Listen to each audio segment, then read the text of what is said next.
welcome back to Speed Freak Garage, home of power sports on YouTube. We have been on hiatus for quite a while. We had to acquire a truck for towing, in this case a 2007 Chevy 2500 HD diesel. So because we went with an old school diesel truck, because we were going to be towing a massive trailer here in the near future, we have an old school radio which only accepts FM input.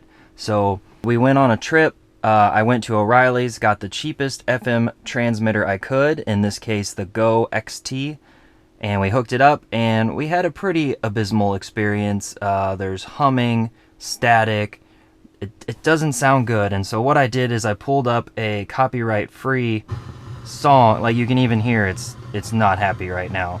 So if you play the song, it sounds awful. Turn it up. But tonight I'm letting it go. Spend my coin for sure. I'm gonna be myself, or I could be someone else. No one's stopping me now. And we went to quite a bit of trouble to try and tune the settings on the radio to find a better radio station to use, and it just in general doesn't work great. Now, while we were navigating, we had the phone up here, and we had a plug connected to this, because this was our navigator's power. But, oh boy, the issue with this is we don't have fast charging. No fast charging, and whatever this is, it doesn't even charge. So this is trash. So a company called SyncWire was kind enough to send us a demo model of the SyncWire wireless FM transmitter. And if I understand correctly, it has fast charging, and it is supposed to send bass to the speakers correctly through the FM signal. So as you can see, this is the first time I've opened it or ever seen it. I'm going to pull her out.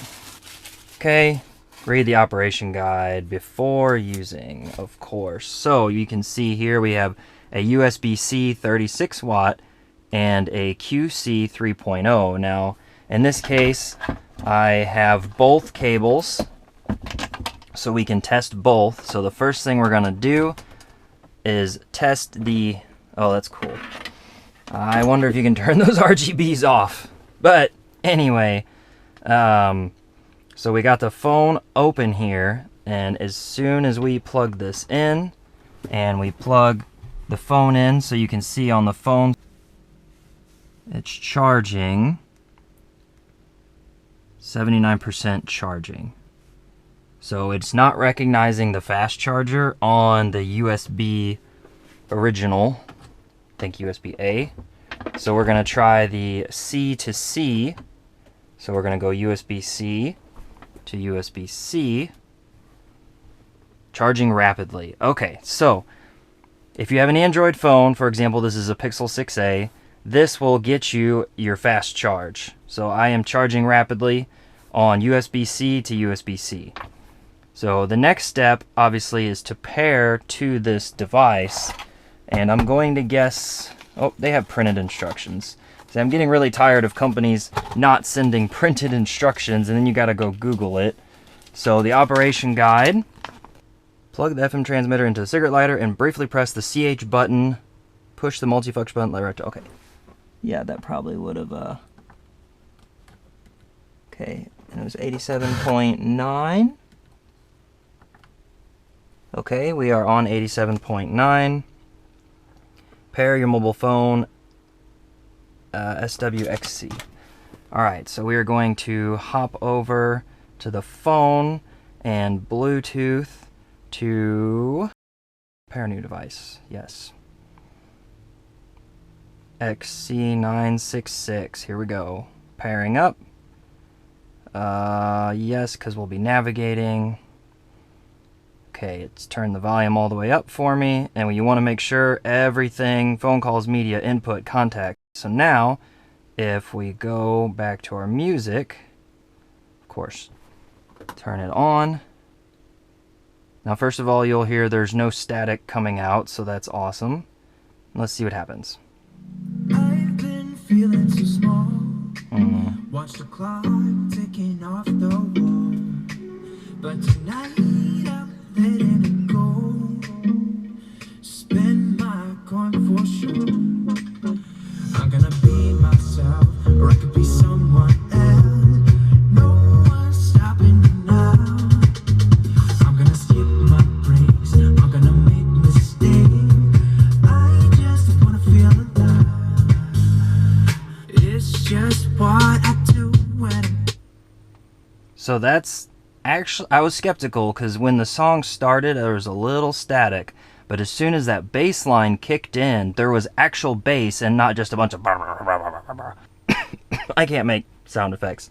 Anyway, so the static from this O'Reilly's trash is gone. We have fast charging, which is what we wanted. The only thing I don't like so far is the lights. Can we turn? Please tell me we can turn the ridiculous RGBs off. Okay, so I came back to re-record part of the video. Apparently this hidden little red button under here is how you change bass boost and turn on and off the light. So we plug her back in and long press on the red button and it's off. I feel so smart. So there's a couple more spots in the video coming up where I'm complaining about the light, but all you do is long press on the red button on, long press on the red button off. I feel super smart, but hey, that's how you know this is the first time I've ever used this thing, because I couldn't even find the light button. I will give it 5 stars if I can turn the LED lights off. Oh my god. Oh boy, I don't see a way to shut that LED off. I'm gonna email them and find out. Okay, so ignoring the super bright LEDs, everything else is way better than the cheap O'Reilly's. So I like it. I'm gonna keep it. I very much appreciate SyncWire sending me this demo model. I'm gonna contact them right away and ask how to turn these LEDs off. So look in the description in the video to see if there's a way to turn the LEDs off, and then also a link to this obviously in the description below. So let's jam out. Lay my troubles to rest. Blow the smoke through my cigarette. City lights looking fine, and I know this is my time now. I'm gonna be myself, or I could be someone else. It's just what I do.